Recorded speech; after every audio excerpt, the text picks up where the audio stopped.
ফিরল তত্ত্বাবধায়ক সরকার ব্যবস্থা। সংবিধানের পঞ্চদশ সংশোধনী আংশিক বাতিল করে হাইকোর্টের রায়, গণভোটের বিধান পুনর্বহাল।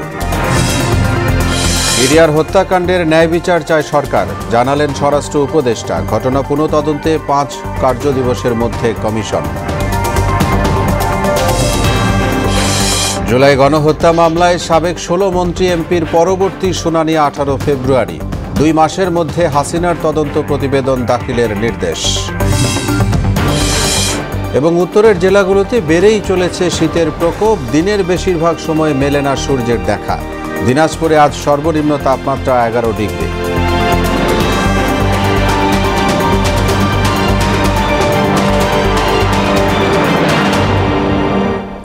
আসসালামু আলাইকুম। আমন্ত্রণ মোহনা সংবাদে।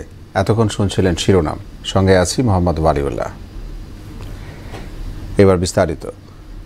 বহুল আলোচিত তত্ত্বাবধায়ক সরকার বাতিল অবৈধ ঘোষণা করেছেন হাইকোর্ট। এর মধ্য দিয়ে আবারও ফিরল তত্ত্বাবধায়ক সরকার ব্যবস্থা। এছাড়া 142 অনুচ্ছেদ ফিরিয়ে গণভোটের বিধান পুনর্বহাল করেছেন আদালত। মঙ্গলবার বিচারপতি ফারা মাহবুব ও বিচারপতি দেবাশিস রায় চৌধুরীর হাইকোর্ট বেঞ্চ এ রায় দেন। রায়ের মূল অংশ পাঠ করেন জ্যেষ্ঠ বিচারপতি ফারা মাহবুব। রায়ের পর্যবেক্ষণে আদালত বলেন, তত্ত্বাবধায়ক সরকার রাজনৈতিক ঐক্যমত্যের ভিত্তিতে হয়েছিল, যে কারণে এর মাধ্যমে সংবিধানের মৌলিক কাঠামো ধ্বংস করা হয়েছে। আজকে আদালত তত্ত্বাবধায়ক সরকার ব্যবস্থাকে শুধুমাত্র সাংবিধানিক নয়, সাংবিধানিক এবং সংবিধানের একটা মূল কাঠামোর অংশ বলে রায় দিলেন, যেটা আমি মনে করি একটা ঐতিহাসিক। এটা ঐতিহাসিক এবং তত্ত্বাবধায়ক সরকার ব্যবস্থা ফিরে আসার ক্ষেত্রে সবচেয়ে বড় প্রতিবন্ধকতা আমি বলবো যে দূর হলো, যেটা ছিল পঞ্চদশ সংশোধনী। তবে তত্ত্বাবধায়ক সরকার ব্যবস্থা এখনই ফিরে এসছে বলা যাবে না, কারণ আপনারা জানেন তত্ত্বাবধায়ক সরকার ব্যবস্থাকে 2 ভাবে বাতিল করা হয়েছিল। প্রথমত মাননীয় আপিল বিভাগ তার একটা রায়ের মাধ্যমে, বিচারপতি খায়রুল হকের নেতৃত্বে একটা রায়ের মাধ্যমে তত্ত্বাবধায়ক সরকার ব্যবস্থাকে অসাংবিধানিক ঘোষণা করেন, এবং পরবর্তীতে সংসদ তত্ত্বাবধায়ক সরকার ব্যবস্থা সংবিধান সংশোধনীর মাধ্যমে বাতিল করেন। দর্শক, এ বিষয়ে আদালতে ব্রিফ করছেন সুজনের বদিউল আলম মজুমদার। বদিউল আলম, আমরা তার কাছ থেকে সেই ব্রিফ শুনবো, সেখানে যাচ্ছি।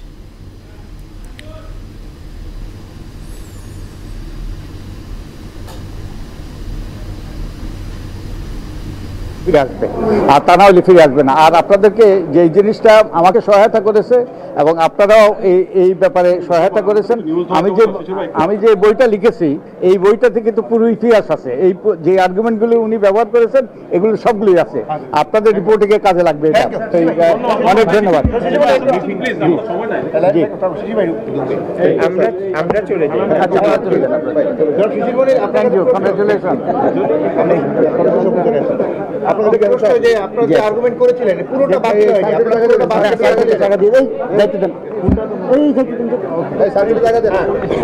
আপনি জাজমেন্টটা পুরোটা বলেন, তারপরে পর্যবেক্ষণগুলো বলেন, তারপরে পুরোটা বাদ দিলেন। আপনারা পুরোটা বাদ দিয়েছিলেন, ওটা নিয়ে কি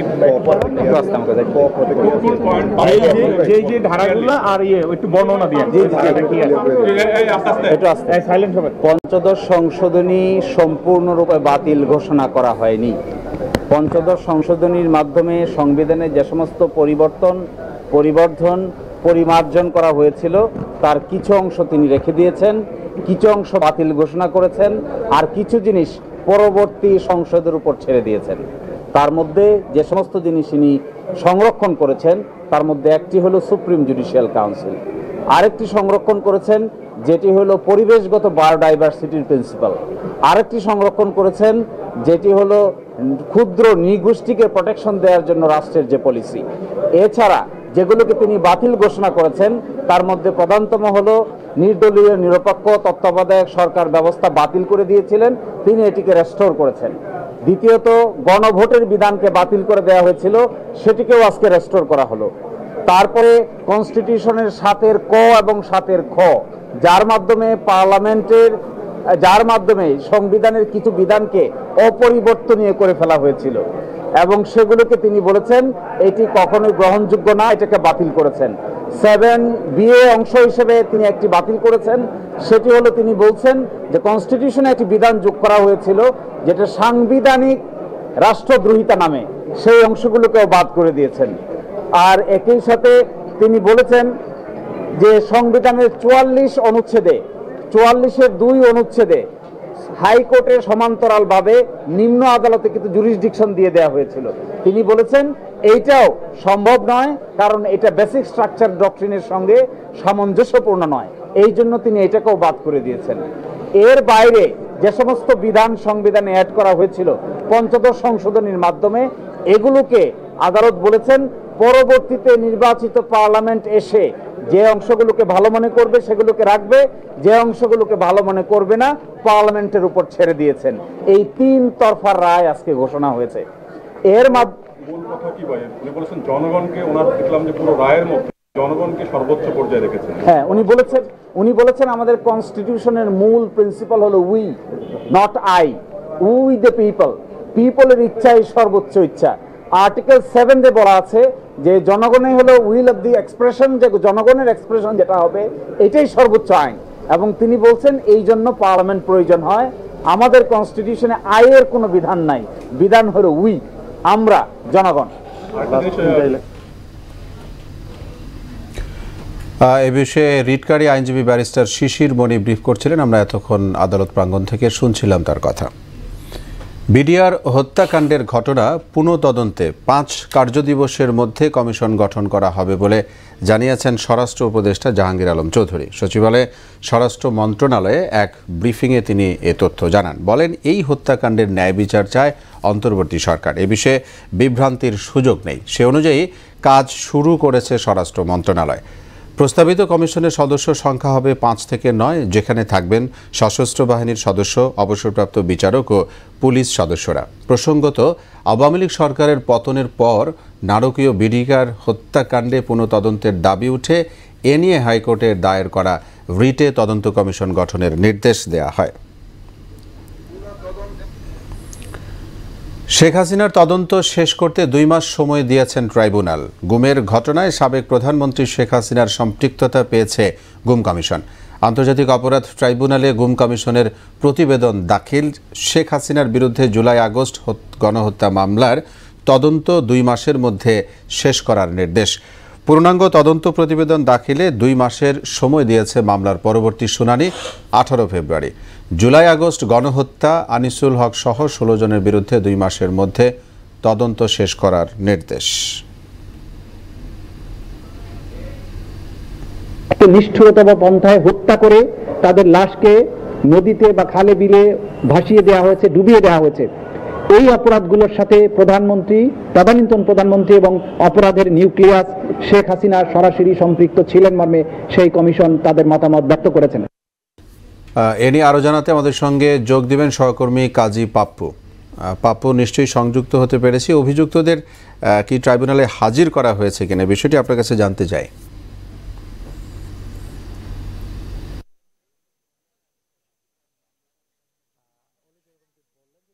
জুলাই-আগস্ট গণহত্যার মামলায় এখানে কিন্তু 2টি মামলা হয়েছিল। একটি শুধুমাত্র একমাত্র আসামি ছিলেন শেখ হাসিনা। সেই শেখ হাসিনার আজকে কিন্তু তদন্ত রিপোর্ট দেওয়ার কথা ছিল, যে তার তদন্তের কি অগ্রগতি সেটা জানার জন্য। সেই তদন্ত রিপোর্টটি শেষ করতে আরও 2 মাস সময় বেঁধে দিয়েছেন ট্রাইব্যুনালের যে গোলাম মর্তুজার যে বেঞ্চটি রয়েছেন 3 সদস্যের তারা। এবং তারা কিন্তু এখানে বলেছেন যে আপনি জানেন যে গত কয়েকদিন আগেই ইন্টারপোল একটা রেড নোটিশ জারি করেছে এবং সেখানে বলা হয়েছিল যে শেখ হাসিনাকে গ্রেফতার দেখে যেভাবে হোক দেশে ফিরিয়ে আনা হবে। তো এই বিষয়ে আইজিপিকে একটা চিঠি পাঠানো হয়েছিল। সেই চিঠি আসলে এখন ইন্টারপোলের সাথে কথাবার্তা বলে যে তার অগ্রাধিকারটা কি অবস্থায় আছে, তাকে আনার বিষয়ে বা ইন্টারপোলের সহযোগিতার কি অবস্থা রয়েছে সেই বিষয়টা জানার জন্য 2 সপ্তাহ কিন্তু ট্রাইব্যুনাল ধরে দিয়েছে যে এই 2 সপ্তাহের ভিতরে এই বিষয়টিকে জানাতে হবে যে তার অগ্রাধিকারটা কোথায় রয়েছে। এছাড়া শেখ হাসিনার বিরুদ্ধে গুম যে মানে 16 বছরের তার শাসন আমলে যত গুম হয়েছে সেই গুমের যে মাস্টার মাইন্ড বা নিউক্লিয়ার যেটাই বলি না কেন, সেটা কিন্তু প্রসিকিউশন বলেছেন যে এই যত গুম হয়েছে শেখ হাসিনার আমলে সেইটার নিউক্লিয়ার ছিলেন এই শেখ হাসিনা। এবং আরেকটা জিনিস বলে রাখি যে গতকালকেই কিন্তু আপনি জানেন যে বেশ কয়েকটা পত্রিকায় বলা হয়েছে যে ওবায়দুল কাদের যিনি দেশে ছিলেন প্রায় 95 দিন দেশে ছিলেন এবং সেই দেশ থেকে আমি একটু আপনাকে দেখাতে চাচ্ছি অলি, আপনি দেখেন যে জুনায়েদ আহমেদ পলক তিনি কিন্তু সবচেয়ে বিমর্ষ ছিলেন আজকে যখন ট্রাইব্যুনালে তাদেরকে হাজির করা হয়, সেই হাজিরের ভিতরে সবচেয়ে বিমর্ষ ছিলেন এই জুনায়েদ আহমেদ পলক। অনেকটা হাস্যজ্জ্বল ছিলেন রাশেদ খান মেনন, হাসানুল হক ইনু, তাদেরকে দেখেছি বের হয়ে হাসছেন। এবং যিনি সাবেক আইন প্রতিমন্ত্রী আপনার কামরুল ইসলাম তিনি কিন্তু পুলিশকে বলছেন যে আমাকে ধরা লাগবে না, আমি হেঁটে হেঁটে যেতে পারবো। বাট পলককে দেখা গেছে একদম অন্যভাবে, তিনি সবসময় চুপচাপ ছিলেন। দেখেন আমি আরেকজনকে দেখাচ্ছি, শাহজাহান খান বেরোচ্ছে এবং আপনাকেই দেখাচ্ছি যে তিনি কিভাবে হাস্যজ্জ্বল আছেন। তারা আসলে বোঝাই যাচ্ছে যে তাদের আসলে যে এত বড় মামলা চলছে সেই মামলা নিয়ে তাদের খুব একটা যে চিন্তিত বা তাদের ফেসে কিন্তু বোঝা যাচ্ছে না। এবং আমি আপনাকে যেটা বলতে চাচ্ছিলাম অলি, সেটা হলো যে ওবায়দুল কাদেরের বিষয়টা গত 2 দিন যাবত একটা পত্রিকায়, বেশ কয়েকটি পত্রিকায় নিউজ হয়েছে যে ওবায়দুল কাদের 95 দিন বাংলাদেশে ছিল, তারপরে তিনি দেশ ছেড়ে পালিয়ে গেছেন। তিনি যে দেশ ছাড়লেন, তার বিরুদ্ধে ট্রাইব্যুনালে মামলা রয়েছে, তিনি কিভাবে দেশটা ছাড়লেন এবং এই বিষয়টা জানার জন্য পুলিশের সাথে কেউ জড়িত আছেন কিনা, কারা জড়িত থাকবেন, এই বিষয়গুলো কিন্তু তদন্ত করে দেখবেন ট্রাইব্যুনাল কিন্তু বলেছেন এবং এই বিষয়গুলো তদন্ত করা হবে যে এই যে যারা জুলাই আগস্ট গণহত্যা মামলার আসামি তারা কিভাবে দেশ ছেড়ে পালিয়ে যাচ্ছেন একের পর এক। তো এই বিষয়গুলো তারা দেখার চেষ্টা করবেন। তো সবকিছু মিলে অলি আপনি জানেন যে এখন আস্তে আস্তে যারা আসামি পক্ষ তাদেরকে বের করা হচ্ছে। আমরা আপনাকে বলি যে গাজীপুর থেকে যে 4 জন আসছে সেই 4 জনকে এখন বের করে নিয়ে যাওয়া হচ্ছে, তারপরে কেরানীগঞ্জে যারা রয়েছে তাদেরকে বের করা হবে। তো এই ছিল আমার কাছ থেকে সর্বশেষ অলি। জি পাপ্পু, অনেক ধন্যবাদ আপনাকে আমাদের সঙ্গে যুক্ত হয়ে খবর জানানোর জন্য। উত্তরের জেলাগুলোতে দিন দিনই বাড়ছে শীতের প্রকোপ। রাত থেকে সকাল পর্যন্ত কুয়াশায় ঢাকা থাকে পুরো এলাকা। দিনের বেশিরভাগ সময়ে মিলছে না সূর্যের দেখা।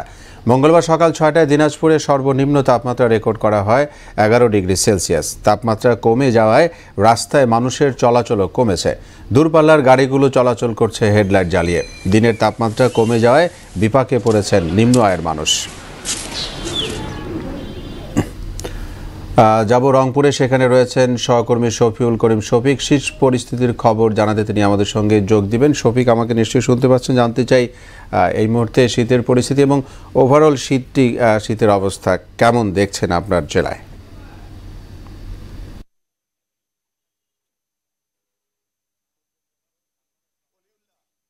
কিন্তু কাছে দেশের সর্ব উত্তরের যে বিভাগ রংপুর বিভাগ, অর্থাৎ রংপুর বিভাগের যদি আপনাকে তীব্র শীত আর ঘন কুয়াশার যদি অবস্থা বলি, যে এই অঞ্চলে কিন্তু গভীর রাত থেকে দুপুর ঠিক নয় 11টা 10টা পর্যন্ত কিন্তু এই ঘন কুয়াশা এবং তীব্র শীত পড়া শুরু করছে। যার কারণে কিন্তু এই প্রান্তিক জনপথের যে মানুষগুলো আছে, এই মানুষগুলো কিন্তু এই খেটে খাওয়া মানুষ এবং স্বল্প আয়ের মানুষ যারা আছে তারা কিন্তু এই যে গরমের পোশাক কেনার জন্য দোকানে কিন্তু ভিড় জমাচ্ছে। আরেকটি বিষয় বলে রাখি যে জেলা প্রশাসনের পক্ষ থেকে এই ইতিমধ্যেই শীতার্থ মানুষদের জন্য শীত বস্ত্র বিতরণ শুরু হয়েছে। আর রংপুর মেডিকেল কলেজ হাসপাতাল সহ বিভিন্ন সরকারি বেসরকারি হাসপাতালে কিন্তু শীতজনিত রোগের কারণে শিশু এবং বয়স্কদের ভিড় জমা শুরু হয়েছে। যার কারণে কিন্তু এই রংপুর অঞ্চলের মানুষ তারা কিন্তু খুব একটা ভালো নেই। আরেকটি বিষয় বলে রাখি যে জেলা প্রশাসক মোহাম্মদ রবিউল ফয়সাল, তার সঙ্গে আমার কথা হয়েছে, তিনি বারবার যেটা বলার চেষ্টা করেছেন যে এই শীতার্থ মানুষ যাতে কোনো শীতে কষ্টে না থাকে এজন্য কিন্তু মন্ত্রণালয়ে 1,04,000 কম্বলের চাহিদা পাঠিয়ে দেওয়া হয়েছে এবং গভীর রাতে এবং বিভিন্ন সময়ে কিন্তু তাদের এই শীত বস্ত্র বিতরণ করা শুরু করেছে। আরেকটি বিষয় বলে রাখি যে আজকে আবহাওয়া অফিসে যেটি বলার চেষ্টা করেছে যে আজকে রংপুর জেলায় কিন্তু তাপমাত্রা 13.0 ডিগ্রি সেলসিয়াস। বিশেষ করে শীতের বস্ত্র অর্থাৎ গরম কাপড় কেনার জন্য কিন্তু এই সাধারণ মানুষ কিন্তু তারা এই বিশেষ করে ফুটপাত সহ বিভিন্ন শপিং মলে কিন্তু তারা আসা শুরু করেছে। ওলিউল্লাহ, এই ছিল রংপুর থেকে তীব্র শীত আর ঘন কুয়াশার সর্বশেষ তথ্য। জি শফিক, ধন্যবাদ আপনাকে আমাদের সঙ্গে যুক্ত হওয়ার জন্য। সাভারে কলকারখানার বর্জ্যে দূষিত হচ্ছে নদী, নালা, খালবিল। মাটির গুণাগুণ নষ্ট হয়ে কমছে ফসল উৎপাদন। এছাড়াও চর্মসহ নানা রোগে আক্রান্ত হচ্ছে স্থানীয় বাসিন্দারা। এ নিয়ে সরকারি কোনো তদারকিও নেই বলে জানান তারা। যদিও উপজেলা কৃষি কর্মকর্তা বলছেন কৃষকের ক্ষয়ক্ষতির বিষয়টি নিয়ে কাজ চলছে। জিয়াউদ্দিনের প্রতিবেদন, জানাচ্ছেন বুসরাত জাহান। 12টি ইউনিয়ন নিয়ে গঠিত সাভার উপজেলার বেশিরভাগ মানুষের রুটিরুজির প্রধান মাধ্যম কৃষিখাত। আর সেই কৃষি উৎপাদনের সবচেয়ে বড় নিয়ামক মাটির উর্বরতা। কিন্তু সেই মাটির গুণাগুণ নষ্ট হচ্ছে আনাচে কানাচে গড়ে ওঠা কলকারখানার দূষিত বর্জ্যে। স্থানীয়রা জানান, নিজস্ব বর্জ্য শোধনাগার স্থাপনের কথা থাকলেও সরকারি নির্দেশনা মানেনি সিংহভাগ কারখানা। ফলে রাসায়নিক মিশ্রিত পানি ও বর্জ্য সরাসরি পড়ছে খাল, বিল, নদী, নালায়। বর্ষা মৌসুমে এই দূষণ ছড়িয়ে পড়ছে জমি জমায়। এতে মাটির গুণাগুণ নষ্ট হয়ে কমছে খাদ্য উৎপাদন ও মিঠা পানির মাছ। গার্মেন্টস ফ্যাক্টরিতে যে ময়লা আবর্জনা, বজ্র, কেমিক্যাল, এগুলা গন্ধে আর ময়লা আবর্জনার যে একটা বিষাক্ত, এর জন্য এখানে কোনো ফসল হয় না। চাষাবাদ বন্ধ, এখানে আগে ধান চাষ হইতো, এখন বন্ধ। পানির ইয়ার কারণে, নদীর কারণে দুর্গন্ধ, এখানে মানুষের চাষাবাদ করতে পারে না। কারখানার বর্জ্যে খাদ্যের মাধ্যমে দুরারোগ্য ব্যাধি ছড়াচ্ছে বলে জানালেন উপজেলা কৃষি কর্মকর্তা। চাষিরা তাদের কাঙ্ক্ষিত ফসল সেখান থেকে উত্তোলন করতে পারে না। ফসলগুলো এখানে হয় যেগুলো আসলে খুব কম পরিমাণে হচ্ছে, সেগুলো আমাদের স্বাস্থ্যের জন্য একটা ঝুঁকি হয়ে দাঁড়াচ্ছে। নদীর সৌন্দর্য নষ্ট সহ ফসলি জমির ক্ষতি ও নানাবিধ রোগের সম্ভাবনার কথা জানান উপজেলার স্বাস্থ্য ও পরিবার পরিকল্পনা কর্মকর্তা। দূষিত পানি যখন নদীতে এসে নদীর পানির সাথে মিশে, এতে করে কিন্তু যখন সেই পানি পান করে ডায়রিয়া, আমাশা, কলেরা, টাইফয়েড, কৃমিসহ বিভিন্ন রোগ হতে পারে। পাশাপাশি চর্মরোগ জটিল আকার ধারণ করতে পারে। বর্জ্য শোধনাগার স্থাপনে কারখানা মালিকদের বাধ্য করা সহ দূষণ রোধে সরকারের কঠোর পদক্ষেপ চেয়েছেন এলাকাবাসী। বুসরাত জাহান, মোহনা সংবাদ। বরগুনার পাথরঘাটায় 7 কোটি টাকা ব্যয়ে সড়ক নির্মাণে অনিয়ম ও দুর্নীতির অভিযোগ উঠেছে ঠিকাদারি প্রতিষ্ঠানের বিরুদ্ধে। হস্তান্তরের আগেই ভাঙছে সড়কের দুপাশ। অভিযোগ আছে সড়ক নির্মাণে ব্যবহার করা হয়েছে নিম্নমানের সামগ্রী। এতে সড়কে পিচ উঠে ভোগান্তিতে পড়েছে এ পথে চলাচলকারীরা। সব জেনে এলজিডি কর্তৃপক্ষ বলছে দোষীদের বিরুদ্ধে ব্যবস্থা নেওয়া হবে। সাগর আকনের প্রতিবেদন, জানাচ্ছেন শারমিন স্বর্ণা। বরগুনার পাথরঘাটা হরিণঘাটা সড়কের 4 কিলোমিটার সড়ক 5.5 মিটার প্রশস্তকরণ 2022-23 অর্থ বছরে স্থানীয় সরকার প্রকৌশল অধিদপ্তর দরপত্র আহ্বান করে। 6,72,69,525 টাকার দরপত্র পান পটুয়াখালীর আবুল কালাম আজাদ নামে এক ঠিকাদার। নিয়ম বহির্ভূতভাবে স্থানীয় ঠিকাদার শাহিন ও শহীদুল ইসলাম মৃধা কাজ বাস্তবায়ন করেন। কিন্তু গত সেপ্টেম্বরে সড়কটি হস্তান্তর করার কথা থাকলেও এর আগেই দুপাশে ভেঙে সরু হয়ে আসছে সড়কটি। এছাড়াও বেশিরভাগ জায়গায় উঠে গেছে পিচ ঢালাই। স্থানীয়দের অভিযোগ, এলজিডির তদারকি না থাকায় নিজের ইচ্ছে মতো কাজ করছে ঠিকাদার। আস্তে আস্তে ভাঙ্গি আরো ছোট হয়ে যাইতেছে রাস্তা। 6 মাসও মনে হয় না এই রাস্তাটা করছে, রাস্তাটা কিন্তু ভাঙ্গি ছুটিয়া চলে গেছে। পেজ উঠে যাচ্ছে, পেজ যে করছে পেজ তো মোটামুটি নাই। শুনছি যে 7 থেকে 8 কোটি টাকার কাজ করা হয়েছে, কিন্তু এখানে তো কাজ করা নাই, মনে করেন যে 3 কোটি টাকারও কাজ করা নাই। এ বিষয়ে জানতে চাইলে কথা বলতে রাজি হয়নি ঠিকাদার। আর জড়িতদের বিরুদ্ধে ব্যবস্থা নেওয়ার কথা জানালেন এলজিডির এ কর্মকর্তা। কাজ শেষ করার আগে, রাস্তা বুঝে নেওয়ার আগে যে কম্পোনেন্টগুলো অন্তর্ভুক্ত আছে সবগুলো সঠিকভাবে করিয়ে এরপরই তার কাছে হ্যান্ডওভার নেওয়া হবে এবং বিল প্রদান করা হবে। অনিয়মের বিষয়টি অবগত হয়ে যথাযথ প্রক্রিয়ায় সড়ক নির্মাণে 3 সদস্যের তদন্ত কমিটি গঠন করেছেন স্থানীয় প্রশাসন। শারমিন স্বর্ণা, মোহনা সংবাদ। দেশের বাইরের খবর। বেইত লাহিয়া সাথী শরণার্থী শিবির, নুসেইরাত সহ গাজার বিভিন্ন আশ্রয় কেন্দ্রে বিমান হামলা চালিয়ে 24 ঘন্টায় আরও 52 জন নিহত, 2 শতাধিক ফিলিস্তিনি আহত হয়েছে। এতে মোট প্রাণহানি ছাড়িয়েছে 45,000। নিহতদের মধ্যে 17,000ই শিশু বলে জানিয়েছে গাজার স্বাস্থ্য মন্ত্রণালয়। নির্বিচার ইসরায়েলি হামলায় গাজায় 11,000 মানুষ নিখোঁজ রয়েছেন। আশঙ্কা করা হচ্ছে তারা ধ্বংসস্তূপের নিচে চাপা পড়েছেন। পার্লামেন্টে আস্থা ভোটে হেরে গেলেন জার্মানির চ্যান্সেলর ওলাফ শোলজ। সোমবার সংসদে অনুষ্ঠিত ভোটে 207 জন শোলজের পক্ষে এবং 394 জন বিপক্ষে ভোট দেন, আর 116 জন ভোটদানে বিরত ছিলেন। এর আগে দেশের অর্থনীতি ও বাজেট সংক্রান্ত বিষয়ে বিতর্কের জেরে জোট সরকারের ভাঙন দেখা দিলে অনাস্থা ভোটের আহ্বান জানান শোলজ।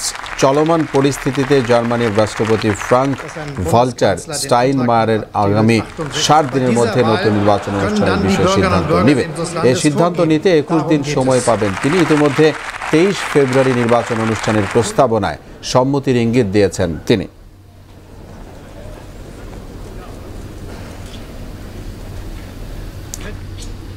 বিতর্কিত হিজাব ও শালীনতা আইন স্থগিত করেছে ইরানের জাতীয় নিরাপত্তা পরিষদ। আইনটিকে অস্পষ্ট ও সংস্কারের প্রয়োজন বলে অভিহিত করে এর ধারাগুলো পুনর্মূল্যায়নের ইঙ্গিত দিয়েছেন president Masoud Pezeshkian.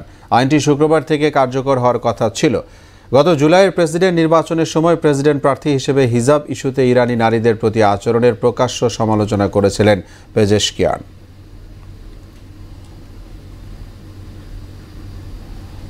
Bangladesh federation কাপে নিজেদের দ্বিতীয় ম্যাচে আজ মাঠে নামছে বসুন্ধরা কিংস। ঘরের মাঠে দুপুর 2:30টায় কিংসদের প্রতিপক্ষ ফর্টিস এফসি। জয় দিয়ে আসরটা শুরু হয় ডিফেন্ডিং চ্যাম্পিয়নদের, যদিও সেটি ছিল কেবল 1 গোলের জয়। এদিকে একই সময়ে ময়মনসিংহের রফিক উদ্দিন ভূঁইয়া স্টেডিয়ামে ঢাকা ওয়ান্ডারার্সের প্রতিপক্ষ হয়ে খেলতে নামবে ব্রাদার্স ইউনিয়ন। প্রথম ম্যাচ জয় না পাওয়ায় এবার জিততে মরিয়া ব্রাদার্সরা। এ ছিল এখনকার মতো সংবাদ। শেষ করব তার আগে শিরোনামগুলো জানাবো আরও একবার।